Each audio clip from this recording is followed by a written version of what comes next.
I started this day as a normal day with getting up and exercising a little bit and having breakfast. And then I got a call from Mara's partner who said Mara was sick today. And I didn't get a sense of letdown because I knew that this is what we've been preparing for, this kind of thing happening. Because of so much uncertainty, we have learned, I've learned to live. I've learned to live with uncertainty. And so I said to myself, I can give a talk. I can do this. I can do this. What the heck have I been trying to teach you for 5 years? What the heck have I been trying to learn myself, teach myself for 5 years, if not this, if not a preparation exactly for this kind of situation?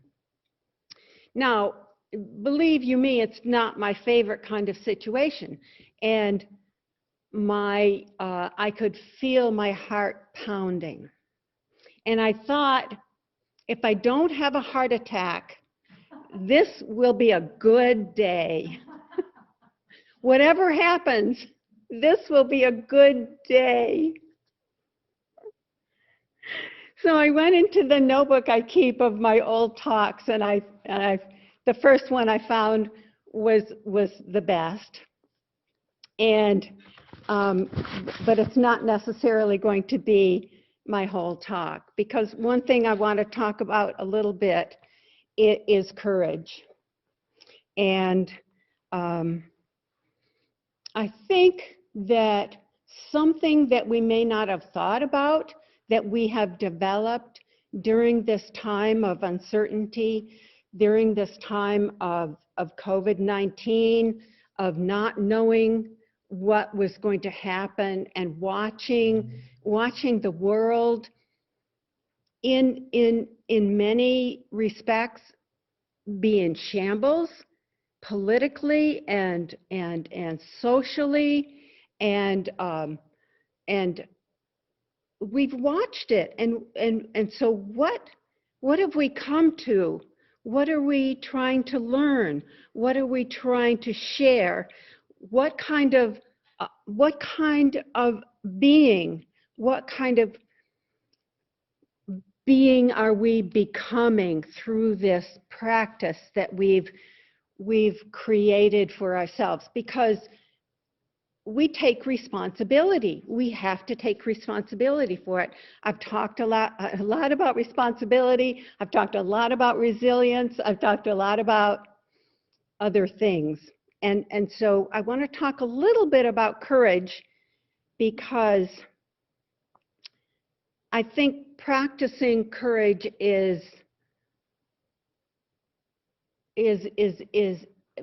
very powerful. And it takes us to a new level of consciousness. It takes us to a place we've never been before, if we are willing to engage that part of our being. So there's a little quote from John Friedlander. What is most essential in learning to engage life with a courageous open-heartedness that welcomes creativity and generates happiness and love? It takes courage, my friends, and you are my friends. All through this COVID time, all through my cancer treatment, I have taken you with me whenever I've gone into treatment, and I still take you with me when I go into treatment, because your love lifts me up and helps give me the courage I need.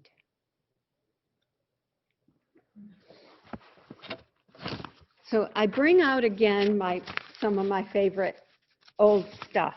This, when politics changes drastically, 5 years ago, I brought out this poem, this blog from Clarissa Pinkola Estes. We were made for these times. My friends, do not lose heart. We were made for these times. I have heard from so many recently who are deeply and properly bewildered. They are concerned about the state of affairs in our world now. Ours is a time of almost daily astonishment and righteous rage over the latest degradations of what matters most to civilized, visionary, loving people.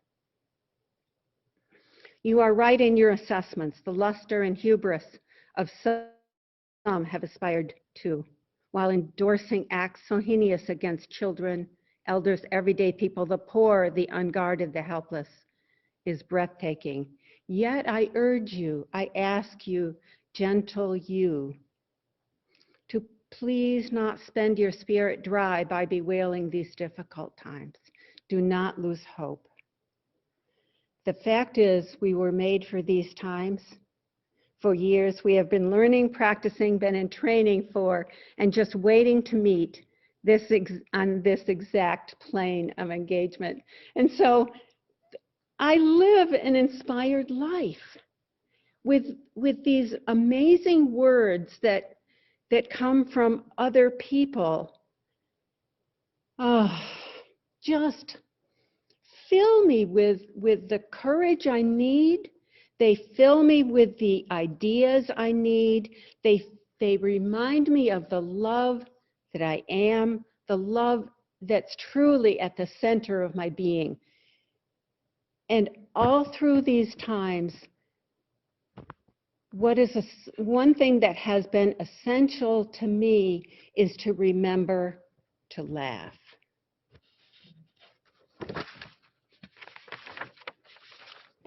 So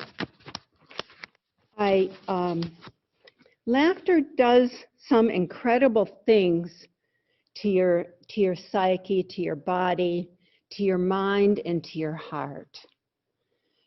We laugh and it releases that uptightness that we've got. It just jiggles all that pent-up energy, it jiggles it free.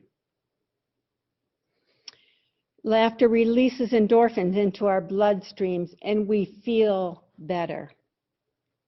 Laughter forgives, at least I find it true, that if at least one of us who's disagreeing with another can remember to say something funny or just to laugh or just to relax when things are not so much fun, because we're filled with times that are not so much fun. Even if we're living alone,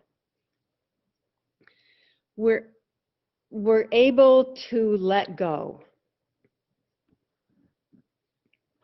So laughter together is absolutely communication with another person's soul. I truly believe that. And that soul that belongs to God. And so we know at that point that we belong to God. And so laughter is that direct communication with God. So laughter comes from a force deep within us. And I don't really know other animals besides humans that actually laugh and know consciously that they are laughing. I don't know of other animals that do that. But you can see pleasure in other animals. You can see joy being expressed by other animals. But this laughter that we have, this sudden release of joy and beauty and uptightness is very, very, very powerful in our lives. So one thing that I wrote when I gave this talk in 2004, as a matter of fact, that's so funny to pull it out of that notebook. That laughter itself is a mystical expression because it's letting go. Laughter is letting go of what we thought was true into a different truth. So there's room for God. There's room for consciousness. There's room for expansion in that action of laughter.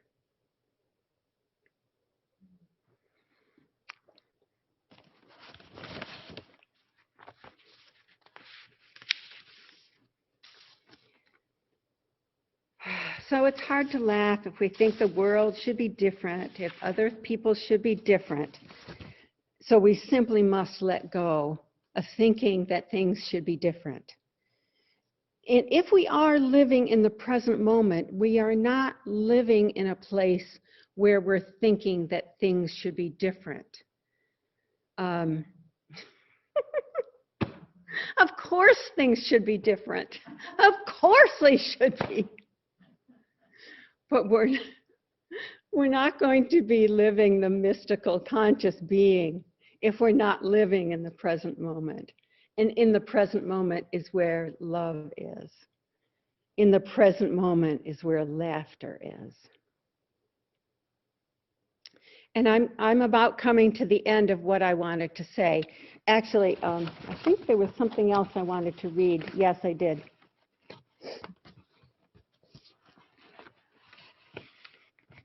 One of the most, this is from the We Are Made for These Times by Clarissa Pinkola Estes. One of the most calming and powerful actions you can do to intervene in a stormy world is to stand up and show your soul, shining like gold in dark times. The light of the soul throws sparks, can send up flares, builds signal fires, and causes proper matters to catch fire. To be fierce and to show mercy toward others, both are acts of immense bravery and greatest necessity. Struggling souls catch light from other souls who are fully lit and willing to show it. If you would help to calm the tumult, this is one of the strongest things that you can do, is to let your light, let your fire be visible. And your fire is that part of your courage, that expression of your courage. And it's also that expression of your love. Does Randall want to talk about love now? Hey. I don't want to add too much, except this. Love, love, love, love, love, love. Marilyn set the tone. Love, love, love, love, love, love. Sari drove it home. Love, love, love, love, love, love. Where will my heart roam? Love, love, love, love, love, love. It will surely take me home.